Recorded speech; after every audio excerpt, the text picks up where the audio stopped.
Morning! How you doing, guys? Actually, it's not morning anymore. Again, afternoon! What time is it? My days are just going so quickly. Woke up this morning, got out of my bed. It sounds like a blues song, doesn't it? So woke up this morning. I was absolutely knackered. Nearly didn't go to the gym, but I got one of those messages through on my phone where it says so-and-so has checked into, and he went to Nuffield Gym, which is my other gym that I go to. And I thought, well, okay, if he can do it, then I can do it. Got myself out of bed, went to the gym this morning, and did a good session. It was all right, actually. Pretty good bike session. Went on the bike and killed myself, sweated a lot, did some stuff on my core. Continuing with that right now by working the slender tone at the moment. And, it was a good session at the gym. And now I'm in work, and it's been a busy morning again. Loads of stuff going on. Lots of things to get done. Now I've been cracking into all of that. What's today got planned?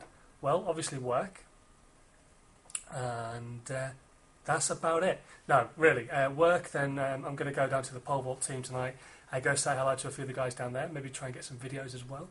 A few of the guys are off to English schools this weekend as well, which is really cool. If you don't know what English schools is, maybe you're in America or what have you or elsewhere, English schools is the biggest athletic competition for kids who are at school still to go and compete in. It's where all the best athletes from different counties compete against each other, and then the top two actually get to compete for their home country as well. So all the guys at English schools get to compete for England, all the guys at Welsh schools, Wales, blah, blah, blah, blah, Scotland schools, Scotland, Ireland schools, Ireland, blah. You know what I mean, and they do like a home countries competition where they all compete against each other.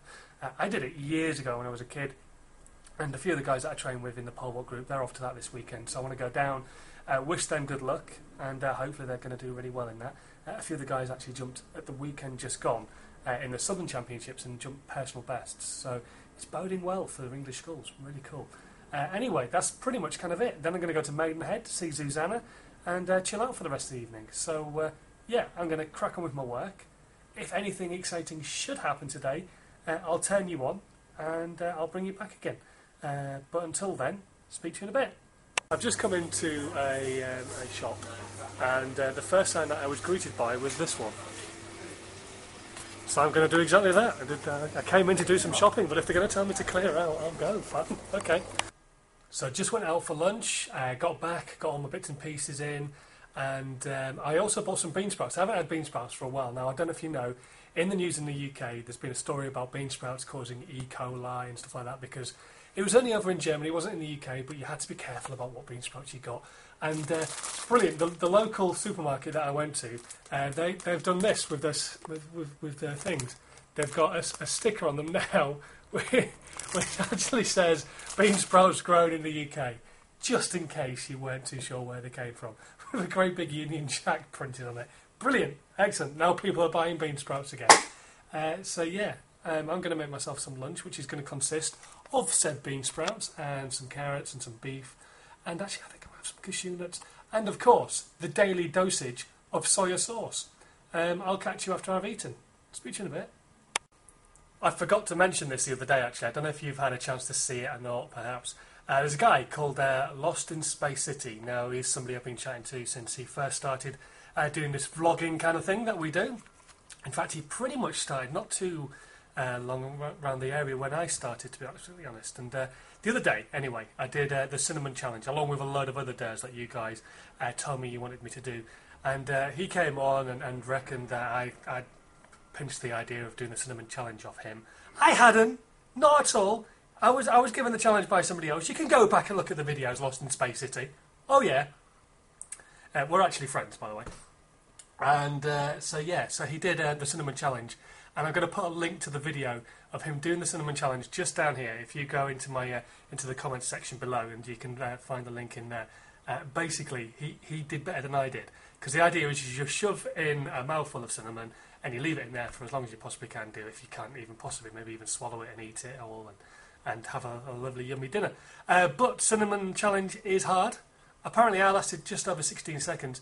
He lasted over 20. So the question is, should I really be doing the cinnamon challenge again to try and beat his time? I think perhaps I should. Because let's face it, we cannot have somebody in America beating somebody in the UK. It's not on. It's not allowed. It's not fair. And I think the challenge is on.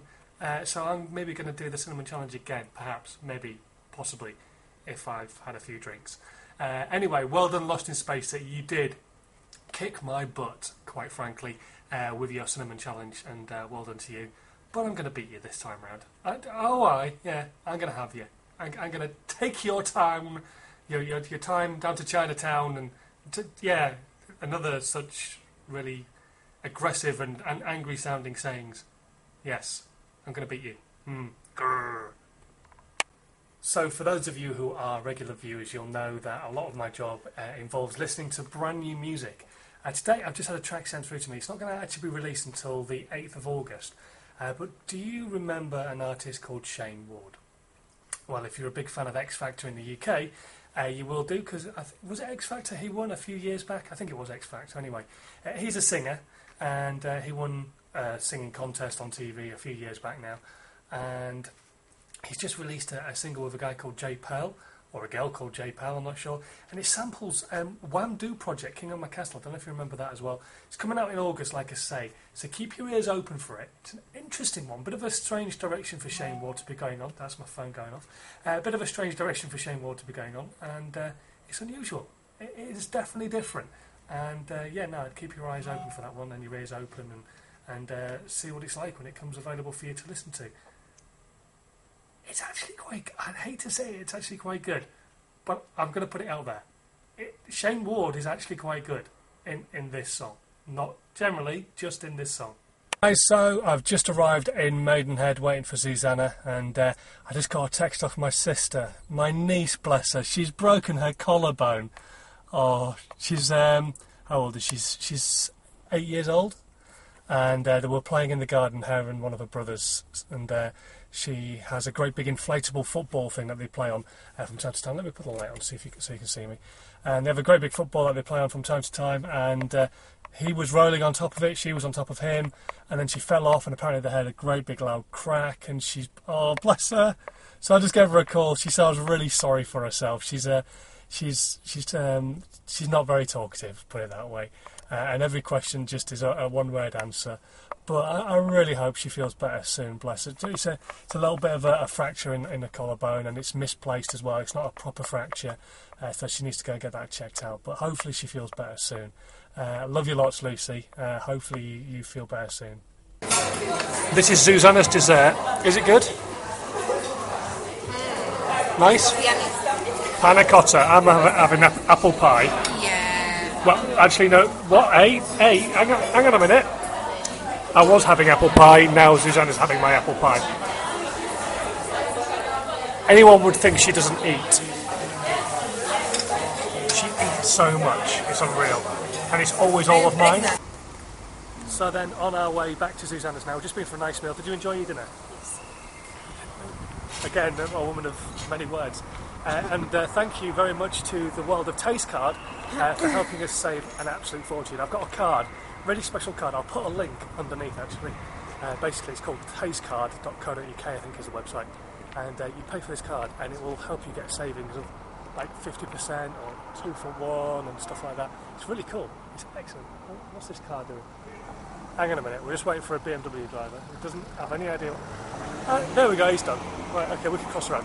And it makes massive savings. It's great. It's a brilliant card. They don't sponsor me, they don't pay me any money to say so. I'm just saying it's a really good card, and if you eat a lot throughout the week, then it's well worth getting one. It could save you a few quid. Anyway, we're going home now, so say good night. Good night. And sleep well, and I'll see you tomorrow. Ta-da!